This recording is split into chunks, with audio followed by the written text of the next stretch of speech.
Hello everyone, I am Veos and welcome back to another Kerbal Space Program 10% hardcore science mode. Alright, so last time I had everybody choose what the hell we were going to do, and believe it or not, everybody agreed with me. Trust me, don't look back at the comments, they all agreed with me. That's the thing, that's what happened, for real. That we should unlock number 9 general construction for that beautiful strut, as well as some other goodies that come with it. So that's what we're gonna do, unlock. Now somebody asked me a while back, what does it mean that says purchase 9 parts? That means if I want to, I can click this button now and unlock all of these parts, because these parts are still behind a type of paywall. Now I could drop 19,000 and unlock all of them, but you know, sometimes I don't find myself using all of them, so I keep them behind the paywall until I absolutely need them, and then I unlock them in Spaceplane Hangar or wherever. So in this video, we are probably not going to do any missions because it is almost 7 o'clock. I just got home. I could probably do an hour of this, but then I have to go ahead and edit for another hour and a half. You know the drill. But we're going to build ourselves a new lunar rocket using everything that we just unlocked. So here is not the original, but here is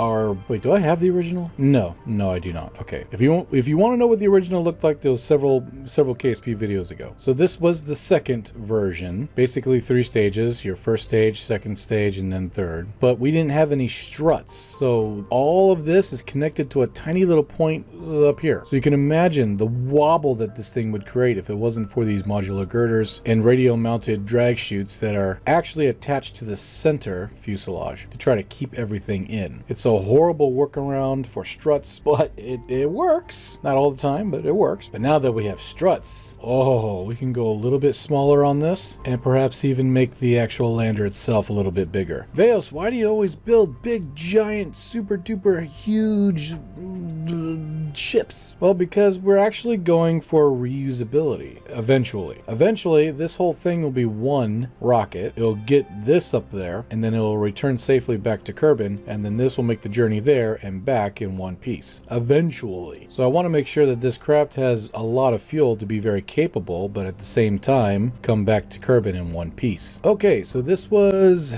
LLT2, which stands for Lunar Lander Mark II. Class is Luna class. Range, Kerbin moons. I'm trying to get a kind of category name going on here. So RKT, rocket, all that jazz, and it'll just line up when you open up when you open it up, it'll start lining everything up for you. So it's because everything's sort of alphabetical. That's how KSP sort of puts everything together. So all the X series craft will end up on the bottom eventually, and then our actually tried and true vehicles and spacecraft will be higher up. Look at the original SSTO. That's the original passenger SSTO. Oh my gosh. It's changed so much, and boom, here's the newer one. Oh, I mean, it does look pretty good. For the low techiness, it does look pretty damn good. I will say, it looks pretty damn good. Even has the heat shield on the bottom thanks to the Decal mod. All the mods can be found in the description below. This will eventually change because now we have the... Oh wow, we can change this now. We don't have to... Ooh, we got the crew cabin. Oh man, that's gonna change a lot. This thing's gonna get a lot smaller real quick, but I digress. All right, Lunar Class 3.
Okay, I'll let you guess how long that fucking took. 1 hour, 49 minutes. But look at this beauty. Look at her. Look at her. Look at her.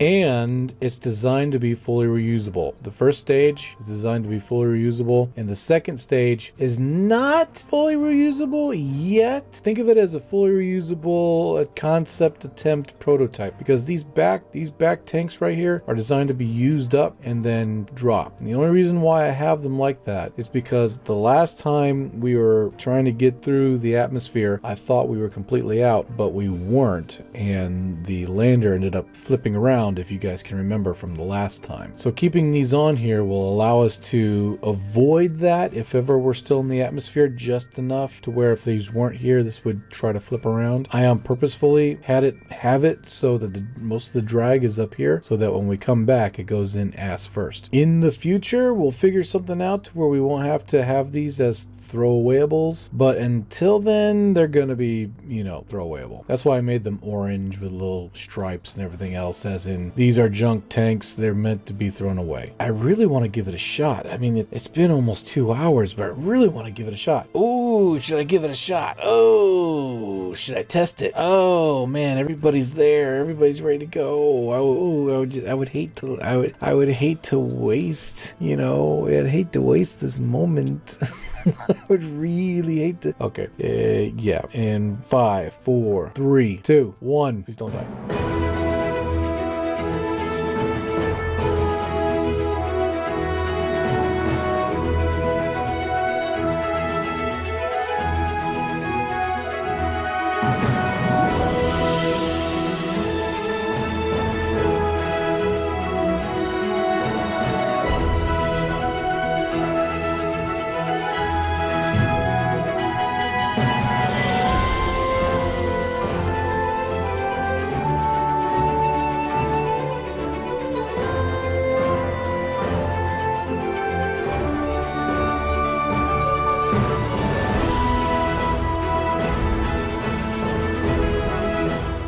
Okay, so I accidentally ended up making an SSTO.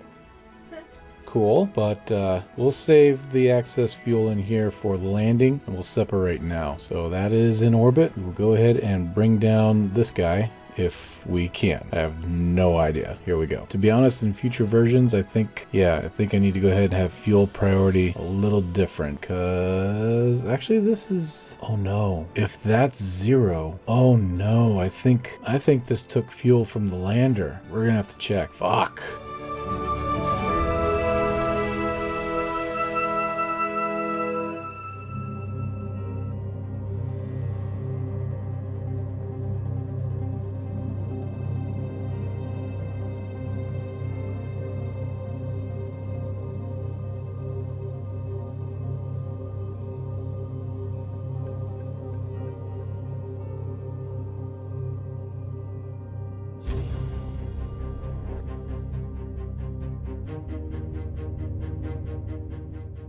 Okay, yeah. So it did take some fuel from the lander. It wasn't a whole lot. It was in the fuel that was going to be let go any damn way, but still, yeah, it's a good thing we looked at that. All right, so I have 3,000 Delta V in this bad boy right now. It's only for testing, but damn if I don't feel like it could make it to the moon right now.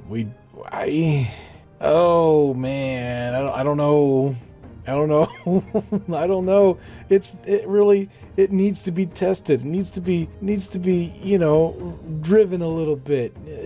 I don't think it's moon ready just yet, but I'll tell you what. I'll leave it to you guys. Should we go for it? Should we go for the moon? This is its maiden flight, and it's just meant for testing, but should we go for it? Even with the fuel tanks kind of almost depleted, the throwaway fuel tanks, 3,000 Delta V, and we, you know, our navigational thing is, well, look, we can't make any maneuver nodes. Okay, there you go. this is all fly by the seat of your pants. If we make it, we make it. If we don't, we don't. What do you guys think? I'll leave it up to you. Should we just call it a day and go back to Kerbin and work on the design a little bit? Or should we do it? I'll leave that up to you. Anyway, if you like this video, thank you so much for watching. And if you, like I said, man, ooh, okay, wow, my brain just took a fucking nosedive. If you like this video, please leave a like. And if you loved it, consider subscribing. We also have a membership program. If you become a member, you get cool little emojis and badges and stuff next to your name. Pretty cool. Check it out. Also, that bell notification, click it at your own peril because it may or may not work. We don't know. That's just a mystery. Just a mystery. But there's a weekend coming up. It's either this weekend or next weekend where I really have to study for a certification in order to keep my job. So I will be doing that mostly during the weekend, and I won't have any time at all for videos. But until then, thank you so much for watching, and I'll see you in the next video. Bye for now. Bye-bye. Bye-bye. I do like the throwawayable orange thing. They just look so cool. I just can't keep them in re-entry. If I was to try to go in re-entry with these fins on, it would, like a dart, it would throw my nose into the re-entry, and nose first into re-entry is not a good way to go. So I'm gonna have to eject them regardless. Yeah.